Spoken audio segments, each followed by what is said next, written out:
Hello, Rav Dr. Michael Leitman. Hello, Arkady. I'm happy to meet you on this cold day. And I'd like to continue from a point we stopped at. I'd like to dig a bit deeper into doubts. The doubt of his existence, the scrutiny whether he exists altogether. And I called this show, There's Those Who Say That There Is Another World.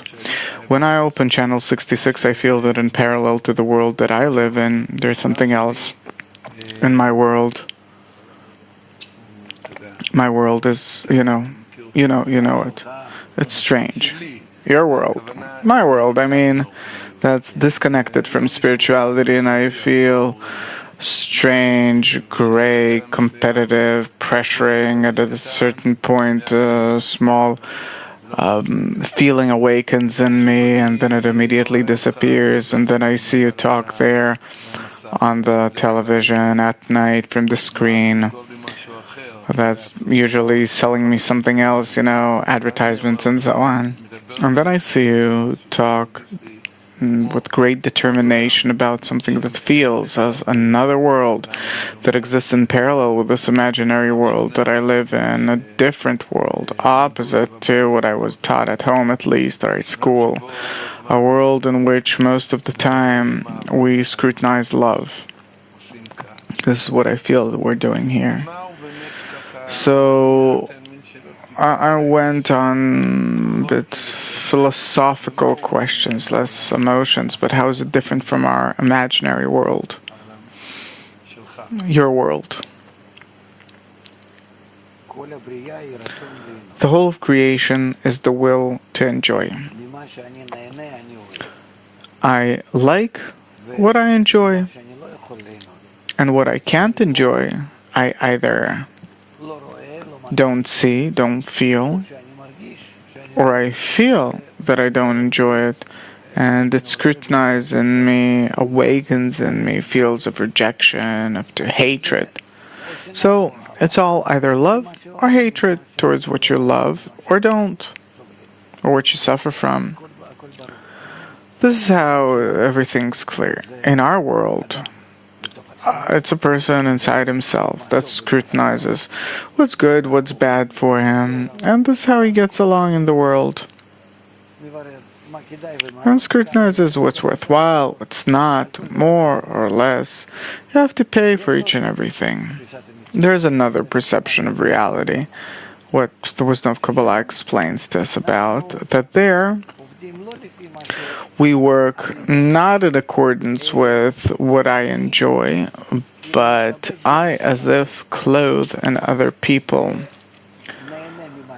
and enjoy what they enjoy and suffer from what they suffer. I accept their desire as my own, as it says, make your desire like his. He makes his desire like yours. And if I clothe into the other in his desires, for better or for worse, that's called that I love him. He's close to me. I wish to fulfill his desires, for him to feel good. And life in a way that anyone can donate to the other. This is what the wisdom of Kabbalah tells us. What does it actually want to tell us? It says that just like a person's body, that there is an integration between all cells there, all parts, systems in the body of a person. And we all care for one another harmoniously. If we come out of the harmony just a bit, then you get a list of examinations from the doctor about what's wrong, about what's not getting along.